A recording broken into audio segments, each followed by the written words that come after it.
we've reached the Turkish-Bulgarian border, and you can see in front of us there's a huge queue. So we don't know how many hours it's going to take for us to get through this. Let's see. Yeah, it doesn't look very good. I think we're going to be here for at least a couple of hours. At a distance is the Bulgarian border, at a real distance, and we have at least a couple of kilometers to go. Summer heat shimmers across one of the busiest borders in the world. At the Turkey-Bulgaria border, scores of impatient cars wait. It is the first border crossing for the GLA. The few thousand meters to freedom is many, many hours away.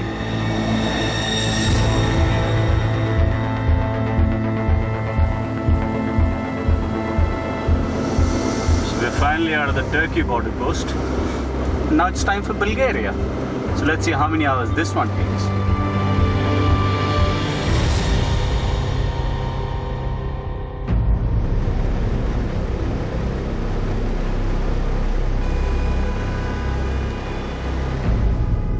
So we've managed to finally cross the Turkish border, but now we're stuck at the Bulgarian side of things.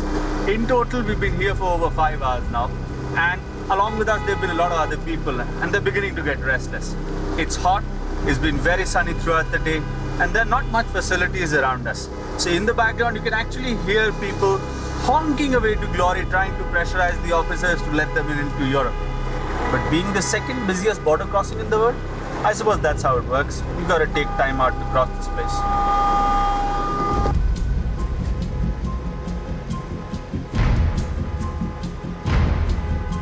It's about 7 p.m. in the evening. We've been on the road for about 12 hours.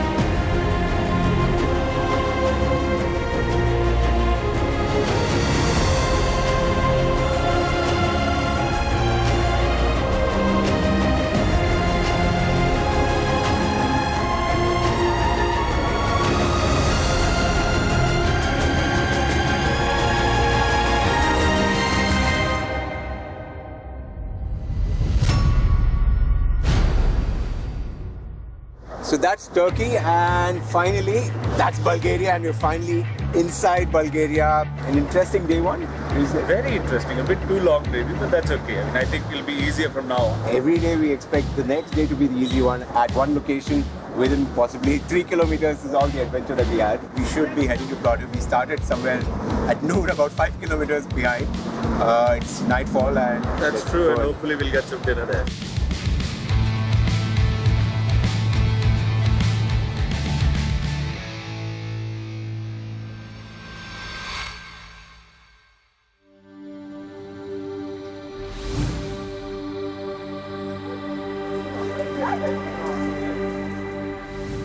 I'm guessing it's one part we can't take our cars in, the old town.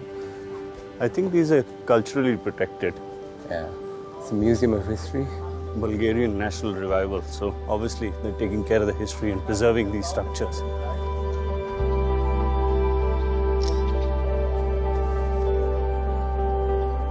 Culture Center, White House. There are people living there, there's civilization. I'm guessing people are just waking up. Lots of contrasting colors. I know. Look at this wall. This is interesting. It's almost like a spray-painted wall, right? This will be nice with the creepers, giving it a really old look. Yeah. So the museum is that way, Shan. Which way? That way, but I think we're going to the amphitheater, which is more a landmark in this area. I believe there are still festivals that go on in that amphitheater.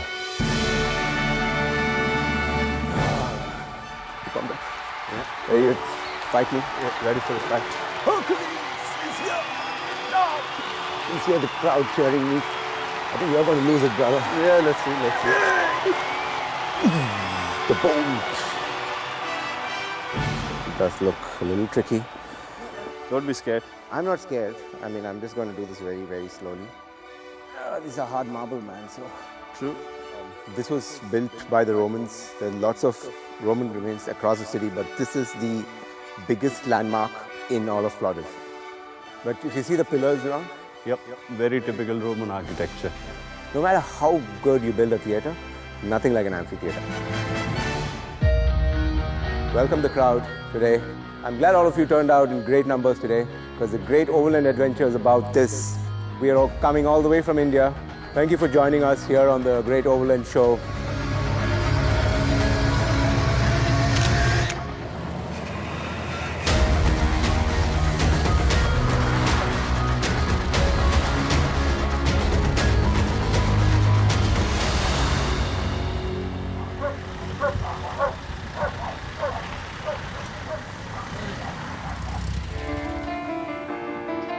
Yep, there she is, the Bulgarian beauty. Moskvitch essentially means son of Moscow. It was the common man's car. Basically a Cold War era Soviet product. The Soviet Union essentially were making cars for the upper middle class, the rich, and a little bit for the middle class as well. Yes. And so when this came out, it had to go through several rounds of approval with the USSR government at that point. Most of these are sort of, they were taken off from Fiat designs of the 50s and 60s, Correct, yeah. especially the Fiat 1 to 4. I think we should go ask the owner for the keys and take it for a short spin. We should. Yeah, let's go. Key for the Moskvitch? The car? Yeah, but All right. All right. These are retrofitted seat belts. Yeah, I know.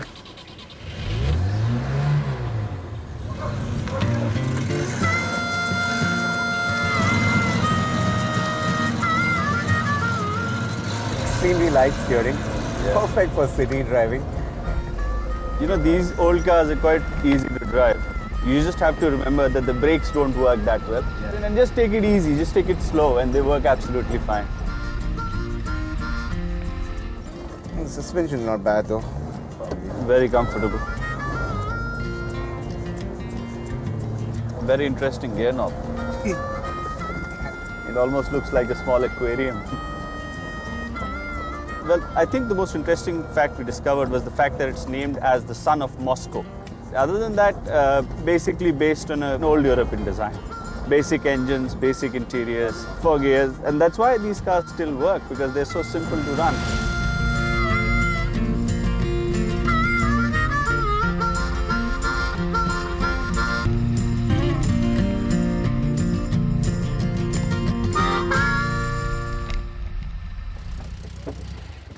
Okay, that was the Moskvitch. Seemed like you had a lot of fun. It was. Probably need to hit the gym before I make that really tight corners and turnings and stuff like that. So we should thank him for his We should. collection and perfect. Perfect. I see your arms have built up driving that steering wheel. Strong arms. You just go. That's how it went. So yeah, but it was good fun. Yeah, work out before I do that. Thank you so much. Thank you so much. Thank you.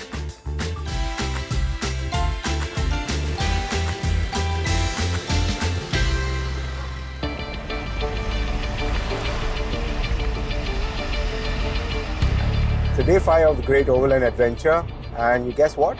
We did 8 hours at the border yesterday between Istanbul and Bulgaria. As luck would have it, we're crossing countries again. We are on the road now heading to the Romanian border before we hit Bucharest, so fingers crossed. The roads from Bulgaria to the border was quite interesting. We've been on nice winding mountain roads, fantastic scenery. Hopefully we should be at the border very soon.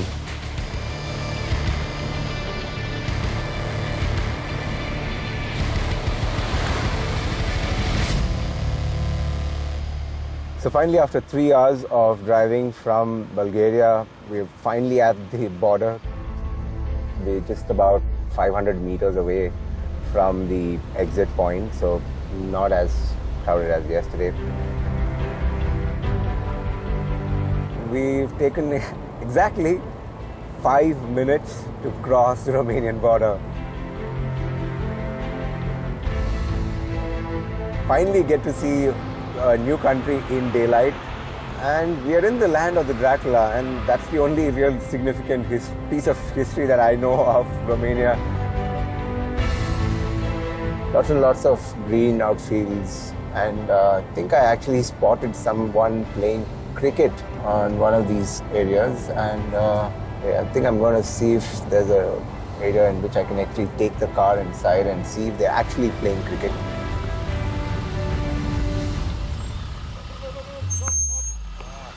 Hello, sir. Hello. How are you? Come all the way from India. Hello. Good to see you, sir. You think you can join us? Please do. Because I can't believe we're actually getting to play cricket in the middle of a beautiful stadium of sorts. Rongo Mitra, who is kind of pioneering this effort of bringing cricket to Romania. Well, actually, Cricket Romania was set up in 2009 when a Romanian gentleman came to us and said he wanted to introduce cricket to the Romanians. So we've now got 8 clubs in Romania. We have now introduced cricket to about 1,000 Romanian children in school. We're using the expatriates over here, as we call ourselves, as a stepping stone to introduce cricket to the Romanians. So like the English brought cricket to India, you're the Indian bringing cricket to Romania. We're actually using cricket not just as a sport. We're using it for development of personalities, as a leadership training program. And the parents like it, the teachers like it. This game can only succeed in this country if the Romanians take to it. Rahul, thank you so much for hosting us. Thank you very much. It was a pleasure playing on this. Your boys are fantastic. They're super talented and I wish them all the best. But we got to get back on our... Before you leave, I would like to present you small gifts from Cricket Romania. Cricket Romania, Zindabad. And Transfagarasan Club, Zindabad. Yeah, I know. And Romanian... Anyone who promotes cricket in Romania, Zindabad. Thanks. Thank you so much. Thank you.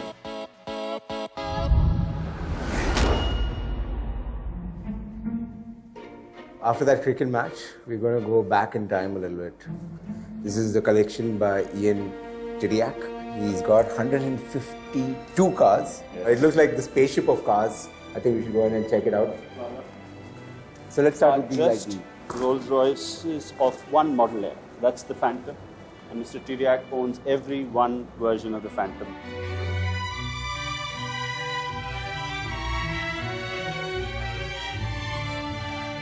See that interesting seat at the back in this car? Maharaja seat. It's called the mother-in-law seat. It opens up, sort of like a boot opens up in reverse. It's really uncomfortable to sit at. There's Mr. Tiriac himself. Not here with us today, but you can get a sense of how proud he is holding those trophies. This is all World War II custom-made cars for the German military.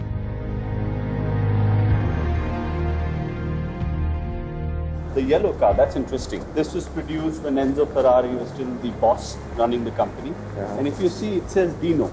Dino was his son's nickname, who actually died at a very young age. So this was a car more produced as a tribute to him. The official name is a 246 GT, but it has always been referred to as the Dino. You got the 911, which is such an icon, but the Spider, of course, is, takes it to the next level. It's a completely different animal. Someone who owns 150 of these and wants to get another 80 of them, maybe I think I should apply for a job here and help him select a few of them, come down. And I would happily apply for a job just to clean it. That'll be enough. I'm more than happy to do that.